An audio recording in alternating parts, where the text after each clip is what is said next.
get 'em.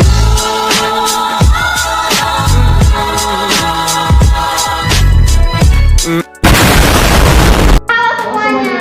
Halo. Nah, kembali lagi di podcast kita, Cakap Asik, bukan Asik cakap. Oke, di sini kita tuh udah sama cewek-cewek cantik. Ini kenalin namanya dong, boleh kali? Halo semuanya, perkenalkan nama aku Rahel Siagian. Namaku Nehemia. Nama saya Tessa. Oke, hari ini kita kira-kira mau ngobrolin apa nih? Kayaknya asik banget ya. Nah, hari ini tuh kita bakal ngobrolin puisi dari sudut pandang yang mungkin jarang dibahas, yaitu dari sisi semantik. Oke, kira-kira bagaimana ya? Nah, sebelum kita masuk ke puisinya nih, aku mau tanya dulu nih, sebenarnya semantik itu apa sih? Nah, kalau semantik itu merupakan cabang ilmu linguistik yang mempelajari mengenai makna. Jadi kalau kita ingin tahu apa maksud dari kata, frasa ataupun kalimat, kita harus melihat dari sudut pandang semantik itu dulu. Lalu kalau kita juga ingin menganalisis suatu karya sastra, kita juga harus melihatnya dari sisi makna atau semantik. Karena makna itu kan ada tersirat dan ada tersurat gitu. Oke, jadi semantik itu tentang makna dalam bahasa. Ya. Nah, kalau dalam puisi, makna semantik itu apa aja sih yang bisa dianalisis? Oke, kalau dari sepengetahuan kami ya, di dalam semantik itu ada banyak jenis-jenis maknanya. Salah satu maknanya itu yang cukup sering diketahui, sering dibahas, itu ada makna leksikal, ada makna gramatikal, sama makna referensial ya kalau nggak salah satu lagi. Nah, itu 3 jenis makna ini yang cukup umum yang sering dibahas, seperti itu teman-teman. Kalau dari secara harfiah ya, makna referensial itu biasanya makna itu yang merujuk pada sesuatu di dunia nyata atau di in real life gitu ya, dalam konsep tertentu. Nah, kalau makna gramatikal itu makna yang biasanya itu muncul dari hubungan antar kata dalam satu kalimat, seperti itu teman-teman. Jadi setiap kata itu bisa punya lebih dari satu makna ya, tergantung konteksnya. Iya benar banget, kata yang sama itu bisa memiliki makna yang berbeda-beda. Itu tergantung konteksnya, tergantung bagaimana kata itu digunakan dalam kalimatnya dan bagaimana cara kita menafsirkannya. Jadi misal dari teman-teman nih, pandangannya moderator yang pertama, moderator yang kedua itu bisa punya preferensi yang berbeda untuk menafsirkan maknanya dari satu kata yang sama, seperti itu. Oh iya, aku mau ini nih. Contoh puisi nih. Digunjing dan pengunjing. Iya, aku pernah Itu dengar tuh. Cara mengaitkan jenis-jenis makna yang muncul dalam puisinya itu gimana sih? Menurut kalian nih?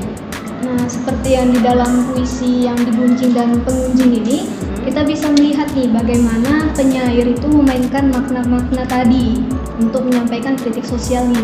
Nah, misalnya di dalam bait pertama nih, kita bisa lihat, mengapa kepada sehadap gajah matamu buta, kepada sejauh semut matamu menyala. Di sini kita bisa melihat ya bagaimana makna gramatikal, leksikal, referensial tadi itu bekerja. Nah, contohnya seperti makna leksikalnya nih. Kita bisa melihat ya, secara leksikal itu gajah itu kan seperti hewan besar kan. Nah, yang semut itu adalah hewan yang kecil. Lalu kata buta itu berarti tidak bisa melihat, dan yang menyala itu berarti bercahaya. Nah, itu bener banget, itu dari sisi leksikalnya.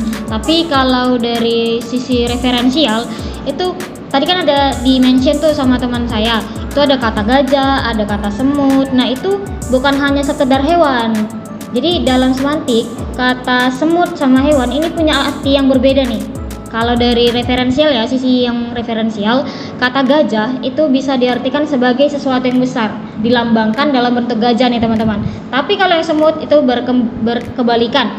Semut kan ukurannya kecil nih, jadi disetarakan atau diibaratkan itu maknanya adalah sesuatu yang kecil. Nah, jadi kalau dalam puisi penggunjing dan digunjing ini atau dibalik judulnya, kata gajah itu diartikan dengan sesuatu yang besar, kata semut itu diartikan dengan sesuatu yang kecil, seperti itu.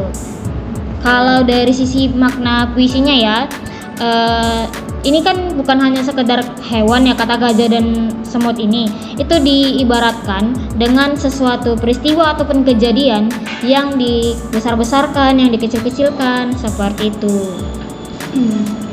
Oke, kalau itu kan menurut makna referensial. Nah, kalau menurut gramatikal ini, misalnya pada kata matamu buta pada sesuatu yang besar dan matamu menyala pada sesuatu yang kecil. Nah, kata-kata ini sebenarnya disusun penyair untuk lebih mempertegas ironi dan kritiknya dalam puisi tersebut. Jadi kayak seakan-akan untuk menyindir manusia yang selalu salah dalam menilai sesuatu gitu. Iya. Penyair juga nyinggung nih, kayak disinggungkan dengan kata gajah tadi. Kita melihat sesuatu itu sebagai sesuatu yang besar, tapi disepelekan. Sesuatu yang kecil itu dibesar-besarkan. Seperti itu, guys. Tapi David, kamu tahu nggak? Selain debat yang mereka bilang ini, ada lagi nih yang juga menarik dari sisi semantik. Misalnya itu gajah di depan mata, sengok bayi cuma, semut di sebalik, senas wujud raksasa. Itu maksudnya apa sih itu? Nah, kita bisa menganalisisnya ya dengan cara yang tadi itu, seperti dari sisi makna leksikalnya nih, yang kata gajah.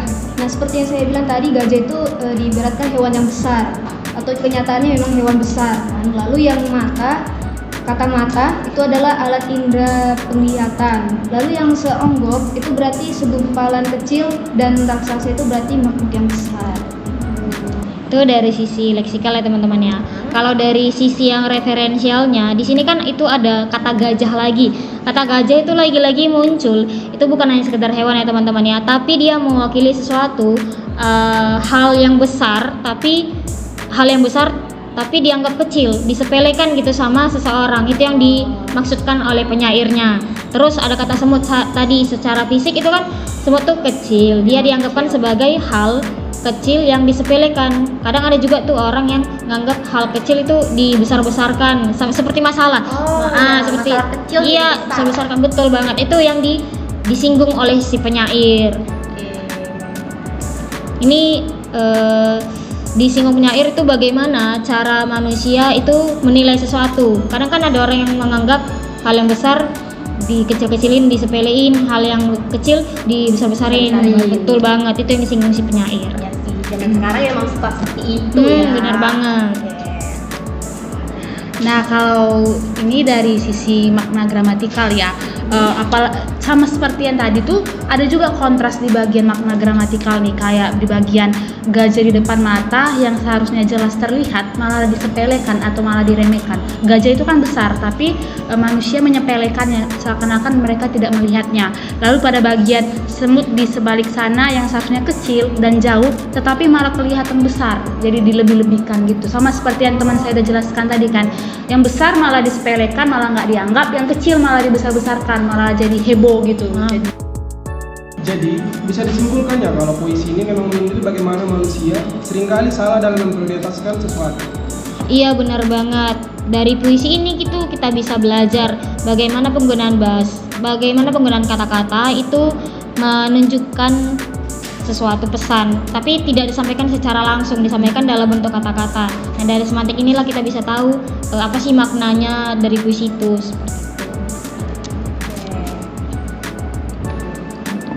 Wah, seru banget ya ngobrolin puisi ini. Iya, benar banget. Jadi dari pembahasan kita tadi bisa dibilang bahwa semantik itu membantu kita memahami bagaimana puisi membentuk makna. Iya, benar banget. Mulai dari makna leksikal, referensial, sampai gramatikal. Iya, benar. Semuanya berperan dalam menciptakan pesan yang ingin disampaikan penyair. Oke, terima kasih banyak nih buat Kak Tessa, Kak Nehemia, dan Kak Rahel atas penjelasannya. Dan buat teman-teman pendengar, semoga pembahasan ini bisa bikin kalian lebih menikmati dan memahami puisi dengan cara yang lebih mendalam. Nah, sampai jumpa di episode selanjutnya. Bye-bye. Bye.